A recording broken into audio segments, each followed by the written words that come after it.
Hi friends, അസ്സലാമു അലൈക്കും. Welcome back to Nibos world.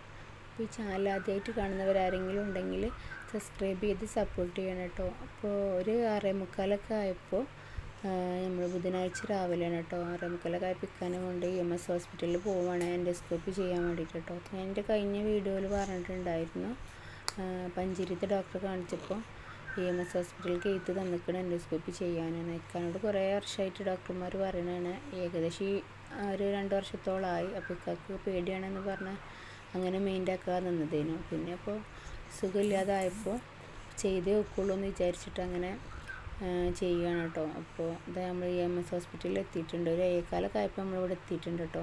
ഞങ്ങൾ വന്നത് കുറച്ച് നേരത്തെ ആയിപ്പോയി. പിന്നെ ഞങ്ങൾ നാട്ടിലുള്ള ഒരാളുണ്ടായിരുന്നു, അയാളിവിടെ ഓൾറെഡി ബുക്ക് ചെയ്ത് വെച്ചിരുന്നു കേട്ടോ. ഒരു 8 ദിവസം മുമ്പ് ബുക്കിംഗ് ഉണ്ട്. ആദ്യം ബുക്ക് ചെയ്തവർക്കേ ഉള്ളൂ കേട്ടോ കിട്ടും.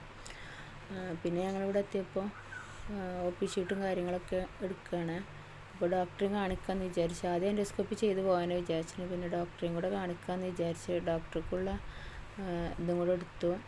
അപ്പോൾ ഇതാ എൻഡോസ്കോപ്പി ചെയ്യുന്ന ഭാഗത്ത് എത്തിക്കണം കേട്ടോ. ഇവിടെ എത്തിയപ്പോഴാണ് അവർ പറഞ്ഞത് 9 മണിയൊക്കെ ആവും ഡോക്ടർ വരാൻ. അപ്പോൾ കുറേ സമയം വെയിറ്റ് ചെയ്തിരിക്കണം. ഇത് ഹോസ്പിറ്റലിൻ്റെ വ്യൂവും കാര്യങ്ങളൊക്കെ എടുത്തു കേട്ടോ.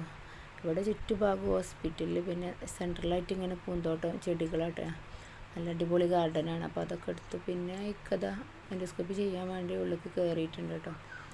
പിന്നെ തലേ ദിവസം ഭക്ഷണം കഴിച്ചതിന് തലേ ദിവസം ഭക്ഷണം കഴിച്ചിട്ട് ചെയ്യാൻ പറ്റുള്ളൂ. അപ്പോൾ ഞങ്ങളത് അതൊക്കെ കഴിഞ്ഞപ്പോൾ ചായ കുടിക്കാൻ വേണ്ടിക്കൊണ്ട് പിന്നെ വന്നതാണ് കേട്ടോ. അപ്പോൾ അത് കഴിഞ്ഞ് പിന്നെ 12:30 ആവും റിസൾട്ട് കിട്ടാനെന്ന് ഓല് പറഞ്ഞു. അപ്പോൾ റിസൾട്ടിന് വേണ്ടിക്കൊണ്ട് ഇവിടെ വെയിറ്റ് ചെയ്യാണ്. അപ്പോൾ അപ്പോഴത്തേനൊക്കെ ഇവിടെ ഭയങ്കര തിരക്കായിട്ടുണ്ടായിരുന്നു കേട്ടോ. അത് സെയിം ഡോക്ടർ തന്നെയാണ് ഇത് ചെയ്യണതും. അപ്പോൾ നല്ല തിരക്കാണ്. പിന്നെ കുറച്ച് കഴിഞ്ഞപ്പോൾ ഒരു 12 മണിയൊക്കെ ആയപ്പോൾ തന്നെ റിസൾട്ട് കിട്ടിയിട്ടുണ്ടായിരുന്നു കേട്ടോ. ഇവിടെ ഞങ്ങളെ പരിചയത്തിൽ ആളുള്ളതുകൊണ്ട് ഞങ്ങളെ കാര്യങ്ങളൊക്കെ പെട്ടെന്ന് എളുപ്പമായി. പിന്നെ അത് കഴിഞ്ഞ് ഞങ്ങൾ ഡോക്ടറെ റിസൾട്ട് കാണിക്കാൻ വേണ്ടി ഡോക്ടറെ അടുത്തേക്ക് പോയി. ഇപ്പോൾ ഡോക്ടർ പറഞ്ഞത് എന്താണെന്ന് വെച്ചാൽ സ്മോക്കിങ് നിർത്താനാണ് പറഞ്ഞത്. എനിക്ക് നല്ലോണം സ്മോക്ക് ചെയ്യും കേട്ടോ. അപ്പോൾ അത് നിർത്താൻ വേണ്ടി പറഞ്ഞു. അതൊരു 10 പ്രാവശ്യമൊക്കെ ഡോക്ടർ പറയുന്നുണ്ട്. പിന്നെ ആൻറ്റിബയോട്ടിക് കണ്ടിന്യൂ ചെയ്യാനും പറഞ്ഞത് കേട്ടോ. എനിക്ക് ആദ്യം ഗ്യാസിൻ്റെ മരുന്നിന് കുടിച്ചിരുന്നു. അപ്പോൾ ആൻറ്റിബയോട്ടിക് കണ്ടിന്യൂ ചെയ്ത് സ്മോക്കിങ് ഒഴിവാക്കാനാണ് പറഞ്ഞത്. അപ്പോൾ ഇവിടുന്ന് തന്നെയാണ് മരുന്നൊക്കെ തന്നിട്ടുണ്ടായിരുന്നു കേട്ടോ. അപ്പോൾ മെയിൽ നേഴ്സ് വന്നിട്ടാണ് മരുന്നിൻ്റെ ഡീറ്റെയിൽസും കാര്യങ്ങളൊക്കെ പറഞ്ഞു കൊടുക്കുകയാണ്. നമ്മൾ സാധാ മരുന്ന് കഴിക്കണ പോലെയല്ല, ഇതിനൊക്കെ കുറച്ചൊരു വെറൈറ്റി ആയിട്ടാണ് കേട്ടോ മരുന്ന് കഴിക്കേണ്ടത്. തലകറക്കും ക്ഷീണവും ഒക്കെ ഉണ്ടാവും, കയ്പൊക്കെ ഉണ്ടാവും. അപ്പോൾ അതൊക്കെ ശ്രദ്ധിച്ച് വേണം കഴിക്കാനെന്ന് മെയിൽ നേഴ്സ് പറഞ്ഞു കൊടുക്കുകയാണ് കേട്ടോ. പിന്നെ നേരത്തിന് ഫുഡൊന്നും കഴിക്കില്ല, അങ്ങനെയുള്ള പ്രശ്നമൊക്കെ ഉണ്ട് ഇക്കാക്ക്. വല്ലപ്പോഴേ ഉള്ളൂ കഴിക്കട്ടോ. പിന്നെ പാർക്കിംഗ് ഏരിയയിൽ വണ്ടിയൊക്കെ എടുത്ത് വന്നുകൊണ്ട് ഞങ്ങൾ പിന്നെ ഹോസ്പിറ്റലിൽ നിന്ന് ഇറങ്ങി. പിന്നെ ഫുഡ് കഴിക്കാനൊക്കെ ഉണ്ടായിരുന്നു കേട്ടോ.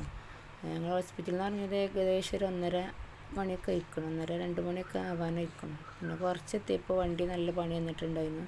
ടാങ്കിൽ വെള്ളമൊക്കെ തീർന്ന് പിന്നെ ഞങ്ങൾ കയ്യിലുണ്ടായിരുന്ന വെള്ളമൊക്കെ ഒഴിച്ചു കൊടുത്തു.